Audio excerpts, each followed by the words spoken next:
kindness can make a huge difference, not only individually, but in organizations as well. With the in wild landscape.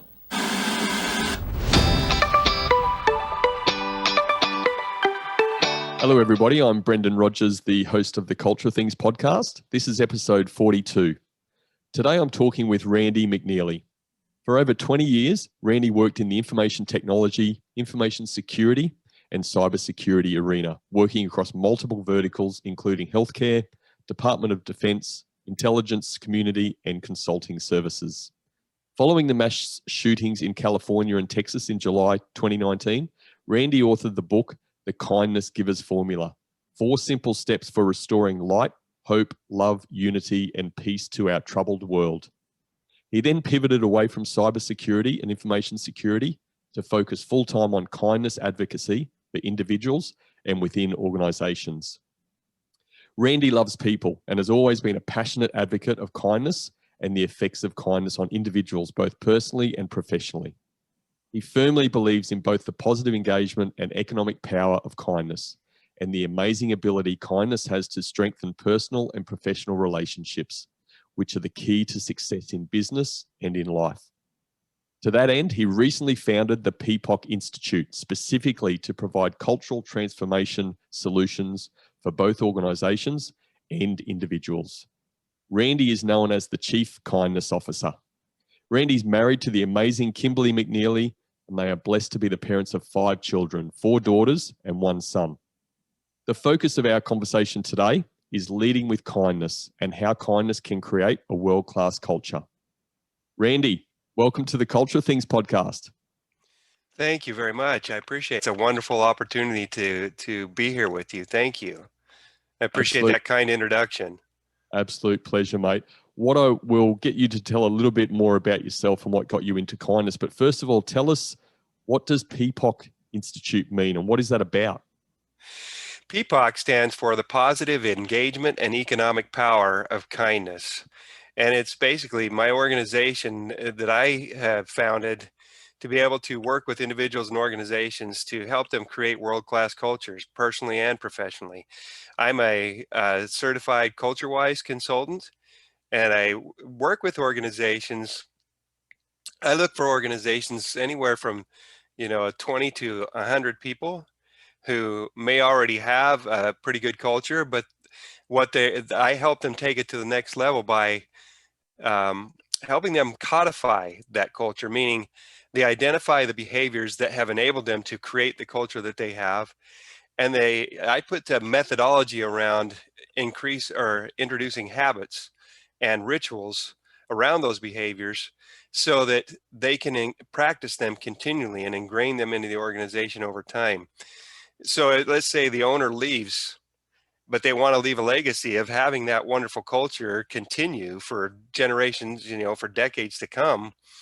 With the culturized methodology, they can do that. We can help them so that they establish a method that creates that or maintains that culture forever. And I want you to go back into your past and think about what actually got you into kindness. I know you've got a strong faith and you've spent time as a mission in Argentina, fascinating stories you got from that scenario. But what was it about your past? You're in this information security side of things, and then it's like, wow, I woke up one morning and you know what? Kindness is it for me, and this is what I'm going to dedicate my life to moving forward. Interestingly, I've always had a desire to give kindness and share kindness with people, for most of my life. And a big part of that is because I was so blessed to have good friends who were there for me, who showed great kindness to me at a time in my life when my family was going through some real challenges. My father made some severe mistakes. He was getting prosecuted. And, as you might imagine, as a teenager, that's super embarrassing. And it was all over the newspapers. I lived in a small town. It was on the news. It was in newspapers. And just a really tough time. And I was so blessed to have good friends who reached out and put their arms around me, let me know that they loved me, let me know that they cared. extended so much kindness toward me that I've never forgotten that. And I've always had a soft spot in my heart for people who are going through challenges and through tough times, because I understand what it's like to have those challenges. I may not, go through some of the same things that they are, but I know what it's like to feel down and discouraged and feel like, life is maybe not necessarily worth living. I've been there and had those dark times. And again, people reaching out and bringing me back into the light with their love, with their kindness, with their hope, engendering goodness towards me, has just made me always sensitive to those kind of things.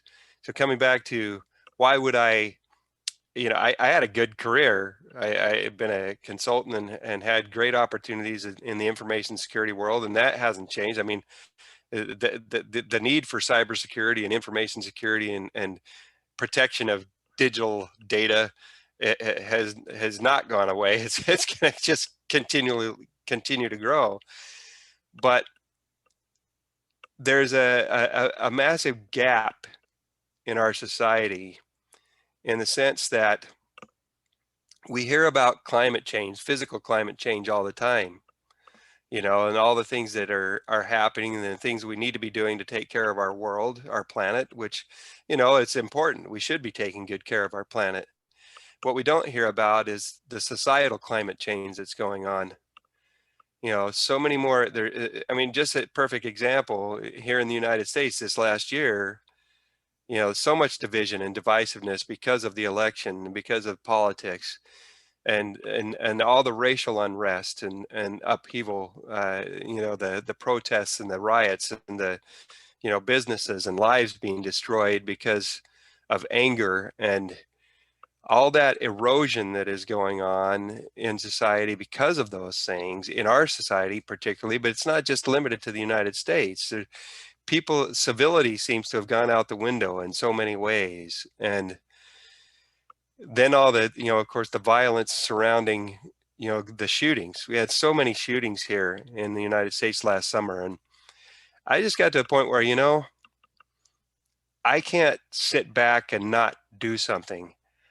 I have to stand up. I'm just one person, but even if I can touch one or two other people's hearts, I can potentially have a ripple effect out from there. They might touch other people's hearts. They might touch other people's hearts and have it go out from there. I can't just sit back and hope that somebody else is going to take care of this, or wait for the politicians to do something, which, I could be waiting and I'd still be waiting, because we know how that works out a lot of the time. And so I felt compelled to write my book, the Kindness Giver's Formula. We talked a little bit about that. And it's a simple formula to inspire people to create a daily intentional habit of giving kindness. And through the example of honeybees,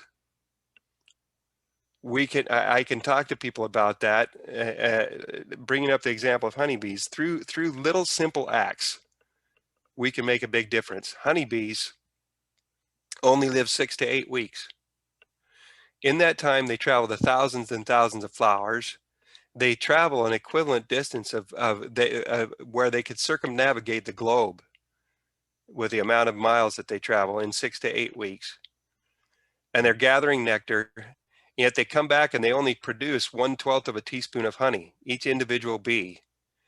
That doesn't seem like a whole lot, but that little contribution is vital to the hive. And you get 20 to 60,000 bees working together, they can produce anywhere from 60 to 80, maybe even 100 pounds of honey in a year, which is, more than enough for the hive, and obviously gives us as humans a whole bunch of extra sweetness to deal with.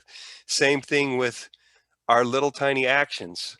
I'm one person, but if I can influence 2 or 3 other people, and then they influence it, it can ripple out from there. And you think about this: what would happen if every day millions, or even, dare I say, billions of people were getting up and saying, I'm going to be a kindness giver today.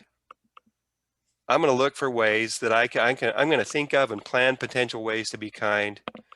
Then I'm going to look for ways and act on those ways to be kind. And I'm going to invite and encourage other people to do the same thing. Think about how that would transform our world. And that's, boy, I went off on a tangent, but I mean, you got me started. That's why I do what I do now. I love people. And I've seen the difference that kindness can make. I've seen it in my own life, and I've seen it as I have tried to be kind to other people, and other people, I've seen the actions that other people have taken. Kindness can make a huge difference, not only individually, but in organizations as well. And let's explore that point, Randy.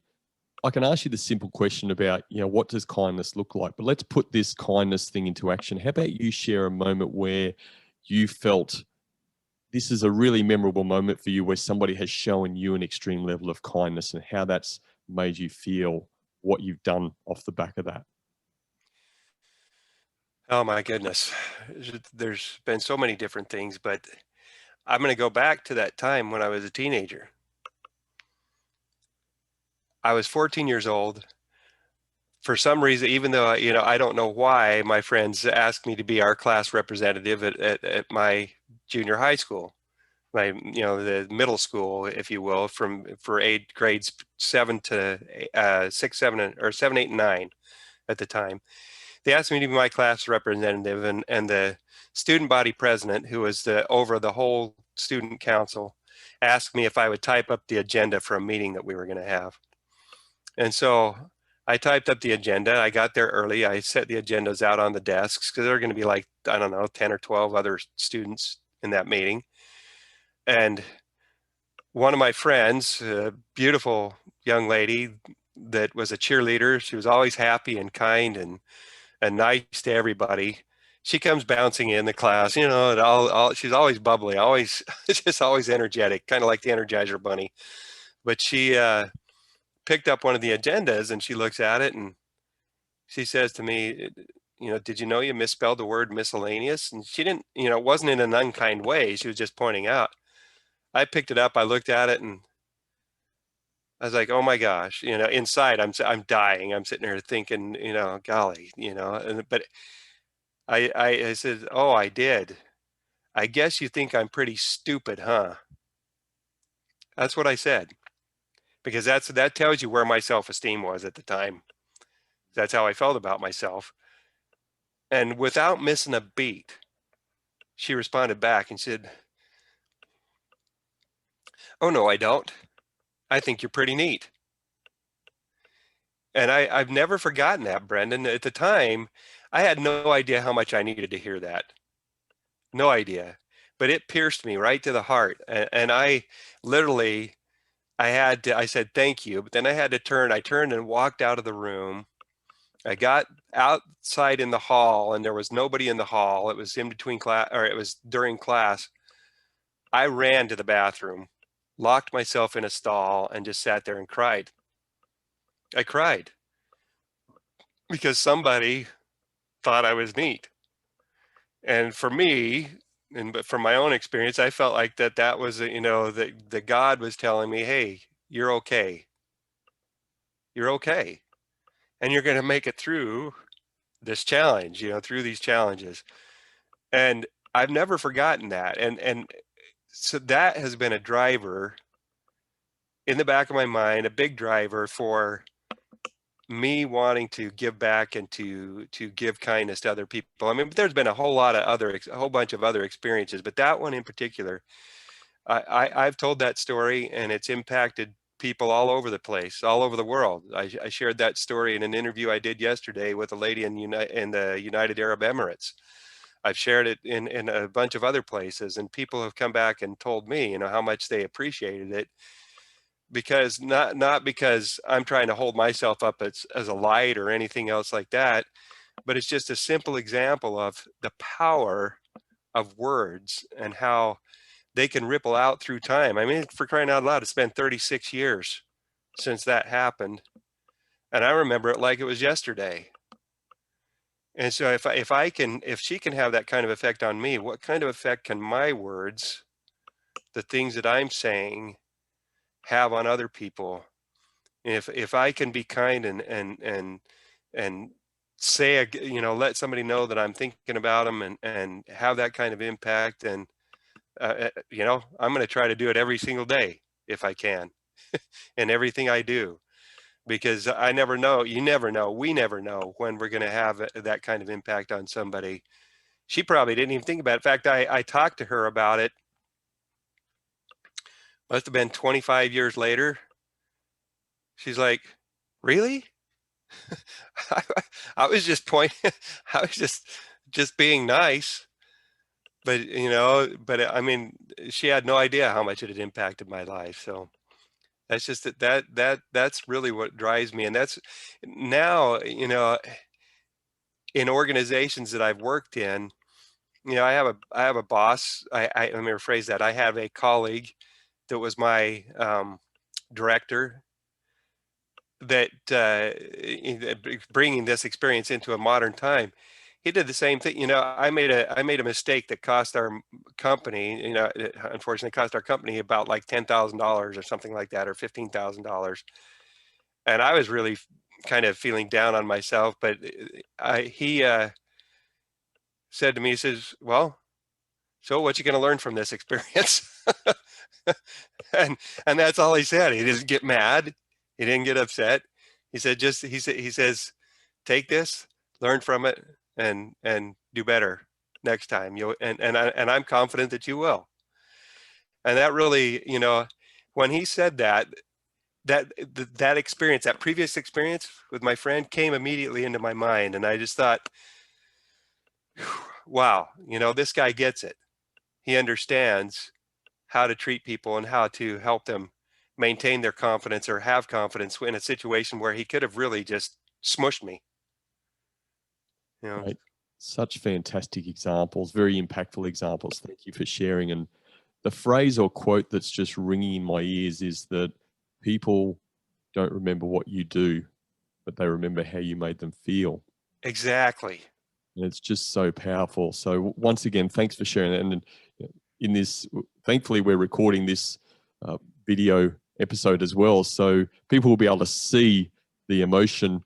They can hear it in your voice, but actually being able to see the emotion in your face is very powerful. So, with that sort of impact and this term, Chief Kindness Officer, what responsibility does that bring for you, having this term around you, Randy McNeely, the Chief Kindness Officer? It keeps me on my toes. I have to be self-aware. I have to be emotionally intelligent. I have to be self-aware and be careful about the things that I say and do. Not that I'm walking on eggshells or anything like that, but I want to make sure that when I speak to people, that I can have a positive impact every time. I am I perfect at it? No. My wife and kids will be the first ones to tell you that. But, you know, and the interesting thing is I really have to work at being careful about my self-talk. And I'll say, because we spend 100% of our time with ourselves. We spend 100% of our times with ourselves. And so you've heard the statement, "I'm my own worst critic." Well, why is that? Because we can't get away from ourselves. We know all the dirt. They talk about, digging up the dirt and bringing out the skeletons in the closet. Well, we know our own, we know about our own skeletons. We know about our own dirt, mistakes that we've made, things that might be embarrassing if they got out into the public, whatever it is. So it's so easy to be our own critic. I have to work really hard to be kind to myself because I'm a recovering perfectionist.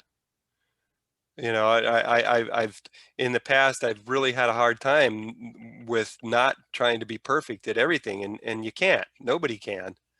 And so I have to be self-aware and be careful how I talk to myself, because when I'm not being kind to me, it's a lot harder to be kind to other people. And so I try to be really self-aware of how I'm talking to myself, and be self-aware of, or be aware of, other people around me, and be aware of their body language, be aware of what they're saying, how they're acting, because because they may be having a hard time with something and need someone to notice that they're having that hard time. They may not come out and say it. They may not come out and ask you anything about it, but if given the opportunity, if you can say, "Hey, Brendan, are you doing okay today? You just seem a little bit off, or seem like maybe something is not quite right. Is everything okay?" I can't tell you the number of times that I've said that to someone and had them open up and say, I'm really not doing that well because of this, this, or this. Or I said, oh, and they just need an empathetic ear. They don't necessarily even need to have you give them advice or anything like that. They just need somebody to listen. A lot of times people will find it cathartic just to be able to say, hey, I'm going through this or this, and I'm thinking about this, and I need to know about this. And a lot of times, even with my kids, they'll find the answer to what they're looking for just by talking about it without me having really to say anything other than give them little prompts. Oh, and well, what happened then? Or, wow, I'm sorry you're feeling that way. What do you think you can do about it? You know, those kind of things can make a big difference. I've been rambling so much I lost sight of what we were originally talking about. Mate, it's all relevant, but you're taking us into a point now where I think we can get into some practical actions. I mean, you've got this book out, been out for a little while. You've got another one coming, but around the kindness givers formula and kindness by design. So, and you mentioned that term self-awareness. The real change has to always start with ourselves. So, how about you give us a bit of some of these practical stuff around what's this kindness by design, this kindness givers formula? What does that mean? What are the steps? And therefore we can relate to what can we actually do in our everyday life. Well, kindness by design is a personal culture creation system. It's basically identifying the behaviors that you want to have in your life to create a great personal brand so that people, when they meet you, will want to get to know you. And as they get to know you, they'll like you. And as they like you and get to know you, they'll trust you. We all know that relationships are built on trust. And relationships are, how do we build relationships? There's a keystone. There's a whole bunch of different things that go into building a relationship, but the keystone of that is connection. You have to be able to connect to people's hearts. And the greatest way I've found to connect to people's hearts is through kindness, through acting, in kind ways, showing respect, listening attentively, listening generously, um, paying attention to body language, uh, being honest, um, clearly stating expectations. There's a whole list of behaviors that are actually encircled about by what I call the circle of kindness that are encompassed about this in the circle of kindness. And so it's identifying those behaviors and then again creating rituals around those behaviors or habits around those behaviors and practicing them on a regular basis. Like one behavior might be listening attentively. Okay, for this week, I'm going to focus on listening. That's a behavior I've identified. And everything I do, there's going to be something related to listening that I do in these situations. And the next week it might be, okay, honesty.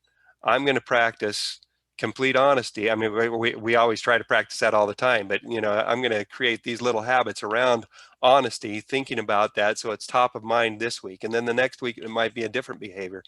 But you identify those behaviors, you practice them a week at a time, and you go through that cycle over and over again until they're ingrained in your nature.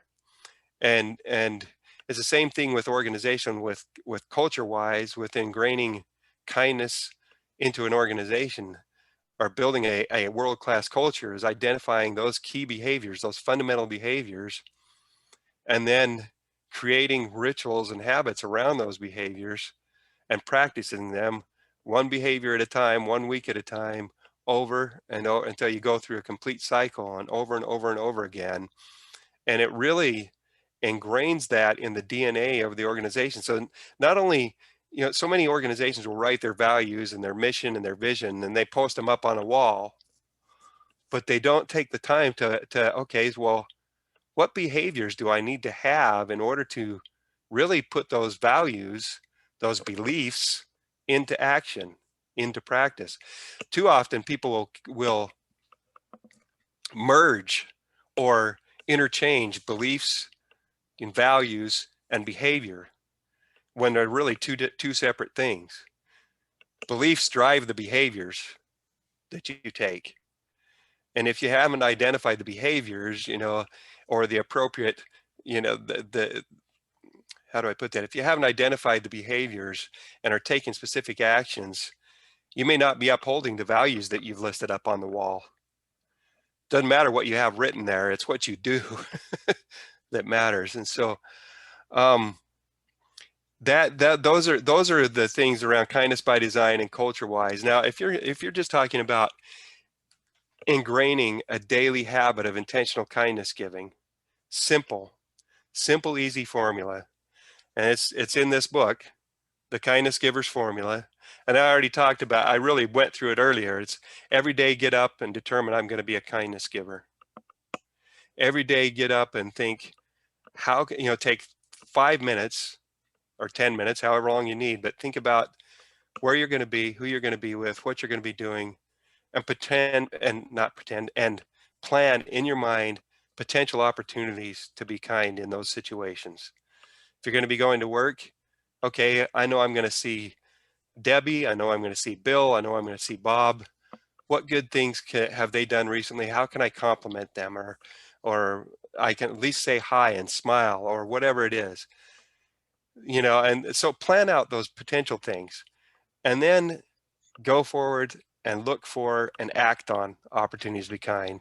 Look for and act on as many ways to be kind as you can reasonably. And and remembering they don't have to be big things. They don't have to be big things. We can smile, we can hold the door, we can say thank you for doing this. Whatever it might be, we can leave a note of appreciation. And then the final thing is to invite and encourage others to do the same thing. And do you mind if I share just a couple of little stories that illustrate what I mean?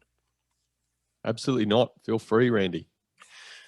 One of the things, and spoiler alert, that this story is in my book, but simple example of how saying thank you can touch a heart and change a life. I was at a hotel. I'd traveled to Louisiana, and I had gotten to my hotel, and I was coming down to the lobby. I was going to be meeting my partner, the other consultant that I was there with. And on the way, I could see one of the cleaning ladies coming towards me. And I am an extrovert to the hilt, Brendan. I just am. I never have an issue talking to people, but every once in a while, it's weird. I'll have this nervousness come over me, and when somebody's coming toward me, and I think I ought to say hi or something, and then I just like, and I don't know why that happens. It just does. That was the case in this situation. And I was thinking inside, oh, I need to tell her thank you for all that she does to make my stay comfortable. I think, I don't know, I don't really want to do this. And then I just had the thought, what am I thinking? I can do this. I just have to force myself. So I forced myself to say, hey, I just wanted to say thank you for taking care of my room and for making it comfortable, for making my stay comfortable. I really appreciate it. I'll tell you, Brandon, I was so grateful that I did, because this lady stopped dead in her tracks. She looked up at me and she had a tear in her eye. She had tears in her eyes. She said to me, I have worked here for 4 years. You are the first person that ever said thank you. Ever. That pierced me to the heart. It's like, my goodness, how could I've got to make sure I make an effort from now on, everywhere I go, to tell the cleaning people how much I appreciate them. So, I mean, literally from that point on, every morning before I left my room, I was there for 3 or 4 more days. I left a note on my pillow saying thank you to the cleaning crew for all that they do to make my stay comfortable. And I've made it a practice everywhere I go. Every time I'm at a hotel, anywhere I am, I always leave that note and I say thank you, because and I've had them write notes back to me. I'll come back and find a note on my pillow and say, thank you for saying thank you. And I'll sign it. I started signing it, the thank you man. You know, the thank you man has been here. But no, I mean, just that little touch, that little human touch, it makes a big difference. It's amazing how little acts of kindness give us a quiet power, a quiet sense of confidence. And they do the same thing for the people that we're doing it for. So, you know, that somebody appreciates me, somebody noticed me, somebody cares. And it just, we all know it boomerangs. You give it away and it comes back. Absolutely. Mate, such, once again, just great story and such powerful examples. I'm just thinking about, I'm being a little bit selfish here and thinking about my own situation. My wife and kids sometimes say to me, Brendan, I give a lot more time and energy to clients in my business and people in my network outside of my family. What do you think I should do to improve about showing that sort of value to my own family as opposed to always looking out first? You know, that's an interesting question, Brendan, because being the kindness giver, you would think the first place that I would be working really hard on that is with my family because they're immediately around me. But I myself, when I get up, I have to think, okay, I'm going to be a kindness giver today. What are some things that I can do here first? And so I look for little things right in the beginning of the day that I can do for my wife. Like, for example, I make the bed. I make the bed. I don't, you know, when she's gotten up, she might be in the bathroom or something, and I'll hurry and go around and make the bed.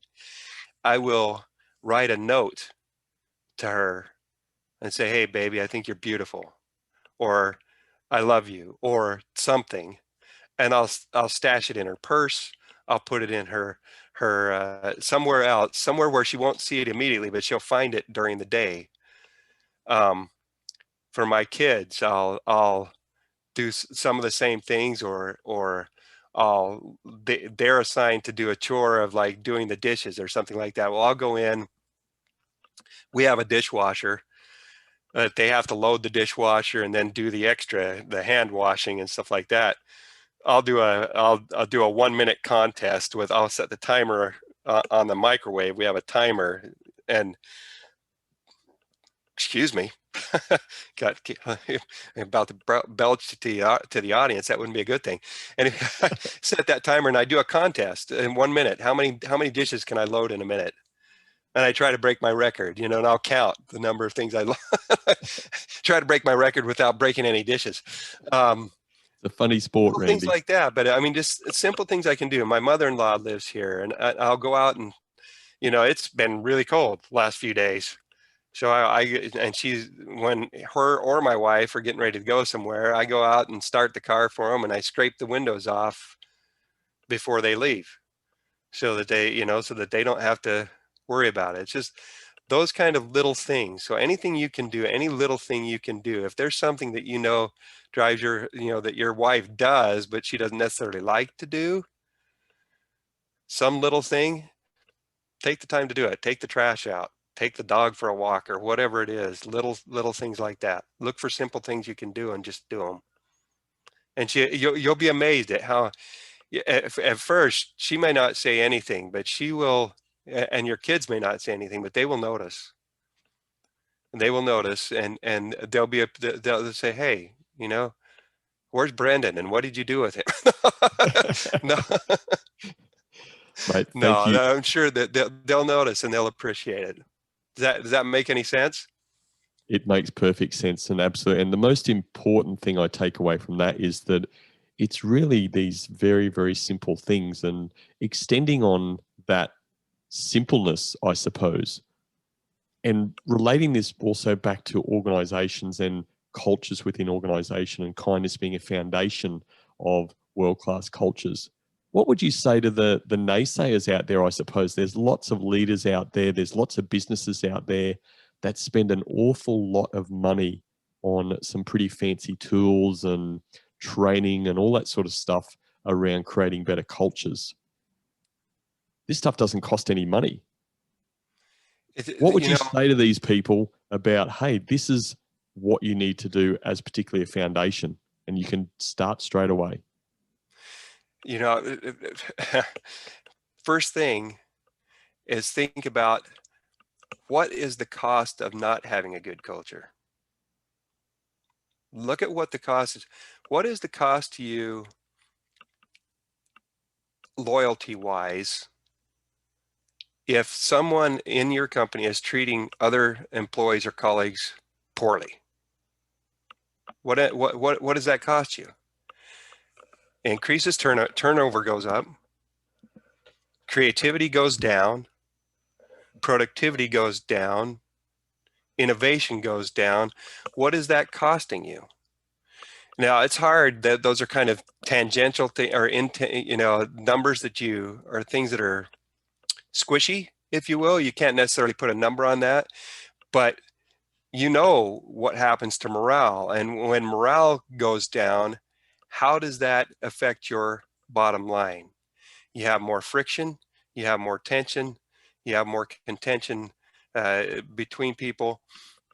How does that affect the service they give your customers? How does that affect future opportunities? So those kind of questions. Now let's turn it around. When you treat your employees right, when they feel like they have a voice, when they feel like you care, when you give them the opportunity to be heard, when they understand what your cause is as an organization, really what your cause is and why their role matters in that cause, and they know that you care and that you care about what they think and what they're doing, what happens to their loyalty? It goes up. What happens to your turnover rate? It goes down. What happens to creativity? Goes up. What happens to productivity? Goes up. What happens to innovation? Goes up. How do they treat your customers? They treat them well. Why? Because they like your company. They like what they're doing. They believe in the cause, and when they treat your customers well, they believe in the cause. What happens with your opportunities with those customers? They're going to give you return business. And let me back up again. When you treat your internal customers, which is your colleagues and your employees, right, and they treat your external customers right, they both of those client division or those groups, they end up becoming an extension of your marketing team for no cost, because they're going to be the people internal to the organization. If you ever need someone to work there, if you have a job posting or whatever, they're going to be happy to say, hey, come and work at company XYZ. They treat you great. You'll be well taken care of and you're going to love it here. And and they look for the people that are going to fit into the culture that you've established. But they're going to be happy to talk to them about it. And they're going to be happy to talk to people about what you do. Same thing with your customers. When you treat them right and you take good care of them, not only are they going to bring you return business, but they're going to be happy to give you testimonials. They're going to be happy to say, hey, Brendan Rogers, man, that guy is fantastic. He knows what he's doing. He's got a great service. If you're doing this, this, and this, that's Brendan's bread and butter. He will take care of you. And they're going to get a whole bunch of extra business by word of mouth just because of the way that they treat people, and their reputation will precede them in the marketplace. There's all kinds of places out there online like Glassdoor and other places that allow people to go in and rate. This is company XYZ. How would you rate the CEO? Do you approve of the CEO? What was your experience working there? All these different things. When you can go there and look at and look up, somebody can look up your organization and you've got a 99% approval rate for the CEO and a fantastic rating for the company. What does that say? Then people are going to be banging down the door to come and work there. So All those things make a big difference. And how does that affect your bottom line? What do you think? It's a no-brainer, isn't it? Should be. How do we, with your role and leading with kindness, how do you feel that you can make the biggest impact to turn this into more of a no-brainer for people? Because you and I, you're sort of preaching to the converted. We're in a Yeah. similar, I'm not in a kindness space, but working with cultures, it just makes perfect sense to me again. How do you impact that? Well, I think the first thing is I have to build a relationship where I can get them, ask them, okay, so what are your concerns? What are the things that keep you up at night inside your organization? What are the things that keep you up at night? And they may say, well, the network is bad, or this or that. Okay, so let me reframe the question. What within your personnel, within the people that you have in your organization, what situations or what challenges keep you up at night? And then once they, if they can start telling, talk, I can get them talking about those kind of things. Then I can, you know, pinpoint things that I can talk about that to help them alleviate those things. Here's how we can provide a solution to help you address that. Or have you considered this or this or that? It just depends on how the conversation goes. But I want to build a relationship with them, start having a conversation just to find out where they stand, what will help them the most, what things are their concerns and how I can address those concerns. Does that make sense? Absolutely. Mate, I want to go into you used a term earlier on in the conversation, societal climate change. I love that term. Yeah. I'm so passionate, the world, certainly various parts of the world, very passionate about the climate change thing. And certainly we have to look after our planet 100%. There's a lot of passion and drive around that. I guess going back to that term, what you referred to, societal climate change, there's no good having a planet that's looked after if our society's not healthy to live on that planet. Exactly. Where do people start for you? We all need to change ourselves. Good change always starts with ourselves. What do we need to do? What do we need to be aware of moving forward to create this kind world that a lot of us say we want to live in, but there's a lot of people not taking action to create that? Well, again, I'm going to go right back to my kindness givers formula. And, kindness begins with me, first of all. Take care of yourself physically, mentally, emotionally, spiritually. And, spiritually, people automatic when I say that think of religious. Of course, for me, I'm Christian. I'm a member of the Church of Jesus Christ of Latter-day Saints. And so spiritually for me means, I'm reading my scriptures. I'm reading I have a daily devotional where I look up and read things about God and from leaders in our church, etc. But spirituality also means how you feel. What are you feeling? Because are you feeling happy, or are you feeling grouchy or sad or things like that? Well, what kind of things can you be doing to increase the happiness feelings? Well, there's a word that we use the term in medicine called a dose, right? The doctor gives you a dose of whatever. Give yourself a daily dose by being kind. And what I mean by that is dopamine, oxytocin, serotonin, and endorphins. And every time that kindness is the one thing that we can do, kind actions are the one thing we can do that will bring all of those out at the same time. And so give yourself a daily dose. Put put the kindness givers formula into action every day. Take those simple steps. And then if I was going to write my book again, which I may come out with a second edition at some point, I would add one more step to it.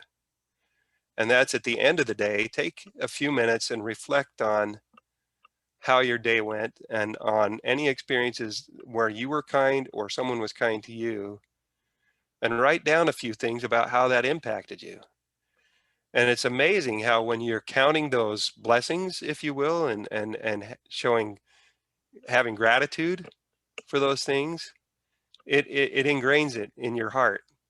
It's like you're taking a pencil and writing on your own heart, and it'll make a big difference. Is that helpful? Very helpful, mate.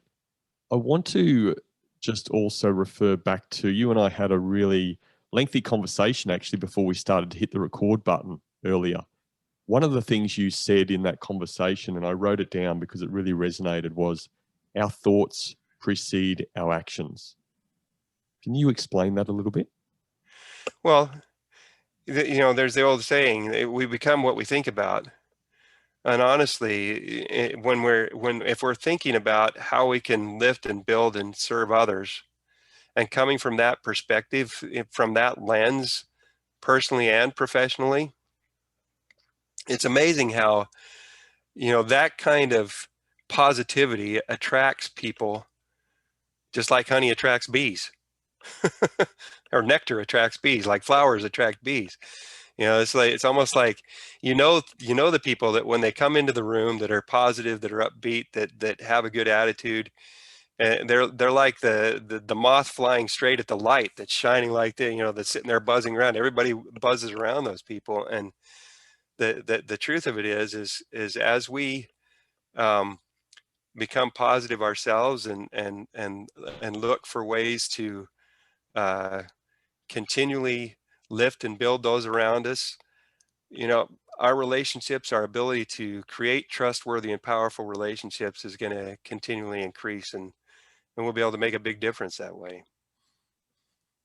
Excellent, mate. You referred to the kindness givers formula a couple of times here and explained that to us. Thank you very much. It sounds like there's scope now for an updated edition from what you There mentioned is. earlier. But you've also got another book coming out, and it's going to be a series. So do you want to tell us a little bit about that? Yeah, I've got a 4-volume series and called The Daily Dose of Positive. And volume 1 is going to be released within the next 10 days or so. And it's Daily Dose of Positive, volume 1, 90 days of timeless nuggets to enhance your life. And it's basically just a daily quote for the day, something positive, on a bunch of different topics: leadership, honesty, integrity, kindness, love, renewal, hope, all these different things, but great quotes. And then I share, my thoughts, what that quote made me think of, what it means to me. And then I invite, I give a space where, what are your thoughts? And you can write down, what your thoughts are, and are there any action, inspired actions? There's another space to write down those things. What does this quote, what are these things, the thoughts that have been shared, what do they inspire you to do? And it's just, it'll be a daily journal, a daily thing that people can look at and hopefully get some inspiration and make their day go a little brighter, or be a little brighter. Thank you for sharing, mate. I know myself, I look forward to certainly getting my hands on that when it comes out. I know you're going to let me know as soon as it's out, which is fantastic. As always, these simple things are often the most powerful things, aren't they? Yeah. Well, and I didn't answer the rest of the question. There'll be 3 other volumes to cover the entire year. So the first 90 days, then 91, and then 92 and 92. Brendan was asking me if I could do like 91.33 or 90.333 or whatever. And it just doesn't quite work out, It doesn't. Maybe for the analytically minded like myself, it does work out. But anyway, the marketing guys will disagree on guys and girls will disagree, I'm sure. Yeah. Mate, how can our listeners get hold of you?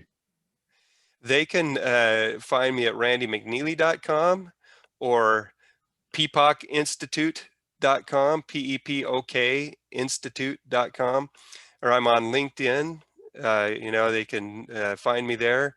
I'm on Facebook, and I have a YouTube channel, but those are still works in progress. And I honestly don't get on Facebook very often. So the other ones are the main sites. Well, maybe you should get onto Facebook a little bit more and share some kindness with some of those trolls that people seem to talk about a lot. Well, they're the reason that I'm not on there very often, but I should get back on there. I should. Randy, I want to say a massive thank you, as I do to all of my guests, but I've got to know you, I guess, particularly over the last 6 months, And you're a man that lives and breathes kindness. I've seen that. I've seen examples of your kindness in some of the sessions we're involved in. You're living and breathing example of what you're doing, which is fantastic. I want to say massive thank you for being a guest today, for sharing your knowledge around kindness. I know that I always like to take some action from an episode, and there's so many bits of action I can take, but really simple stuff that I can implement and be more aware about today, just about being more kind and being deliberate about kindness. So thank you again, mate. Really appreciate your time, and thanks for coming on as a guest on the Culture of Things podcast. Oh, you're so welcome. Could I throw just one more thing out there? One more quick takeaway. Absolutely. Dare to embrace kindness. It's not hard. You can do it. And it doesn't take a lot of effort, but it takes courage. There are times when we might be faced, talking to somebody who's angry or stuff like that, and it's easy to react in those situations. It's much better if we can respond with kindness and calmness, because usually you can deflate the situation. I'm going to show a quick sign just to let people know, dare to embrace kindness. Can you see that? I can see it, and you said it for our listeners. Fantastic. Embrace kindness. Love it. Embrace it. Yep. Okay. And I'll be quiet now. Thanks, Brandon.